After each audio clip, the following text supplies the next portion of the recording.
It's one thing to be given an opportunity, is another to be patriotic. Please join me to welcome on stage a poet-vocate, Pan-Africanist, a UN SDG Award finalist 2024, the founder of At Through My Voice, co-author of Peace Begins With Me.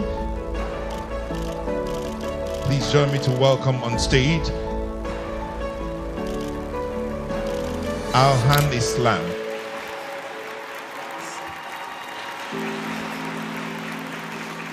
We are all gathered here today to celebrate a milestone that is key to building the future of Nigeria.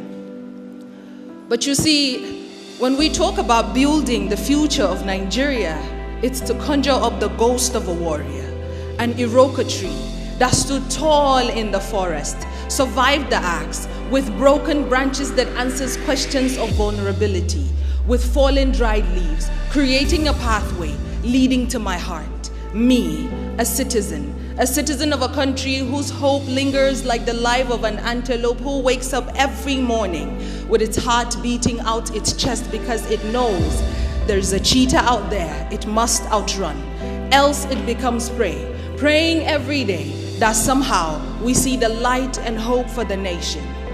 To speak about building the future of Nigeria is to recall handshakes between the Princess Alexandra and Sir Tafawa Balewa in 1960 that held promises of generations, aspirations of what it is for a dream to come true, an answered prayer.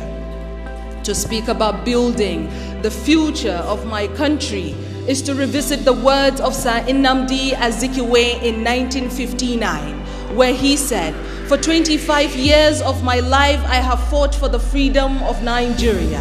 Nigeria will gain independence on October 1st, 1960, and it makes no difference who becomes prime minister, whether Tafawa Balewa, Awolowo, or myself. So long as Nigeria is free, I will be satisfied." To speak about building the future of Nigeria is to acknowledge the youths, a citizen.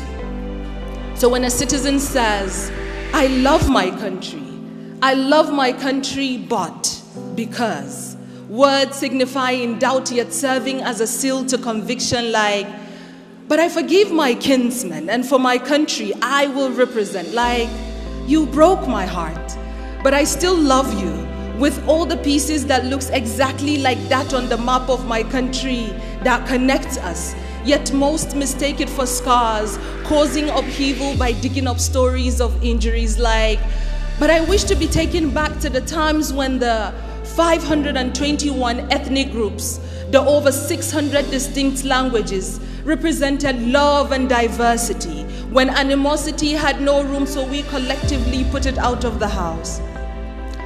To speak about building the future of my country is to recall times of the pyramids that was made up of the promise that earth did keep to us and ours flourished with life, that skyrocketed our economy, the groundnut pyramids, when the pyramids in Egypt stood no chance, had nothing to show but the weight of the dead on a living land.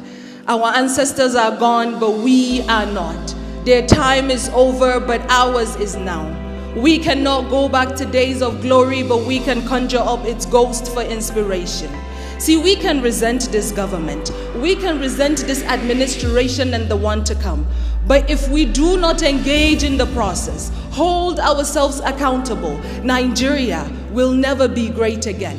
As I will always say, government cannot do it alone. It is an entity. Without all of us, it becomes an empty thing. And only through partnerships and collaborative relationships can there be an accelerated progress towards Nigeria's development. So when I speak about building the future of my country, I borrow the words of the Egyptians where they say, "Everything dies, but time fears the pyramids." You and I are the pyramids. So show up in your grace, in your excellence, in your talents, in your skills.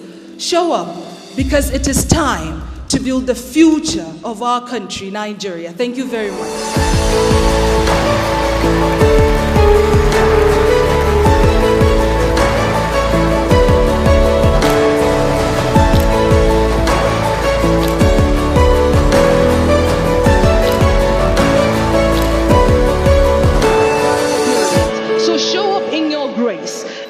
excellence, in your talents, in your skills.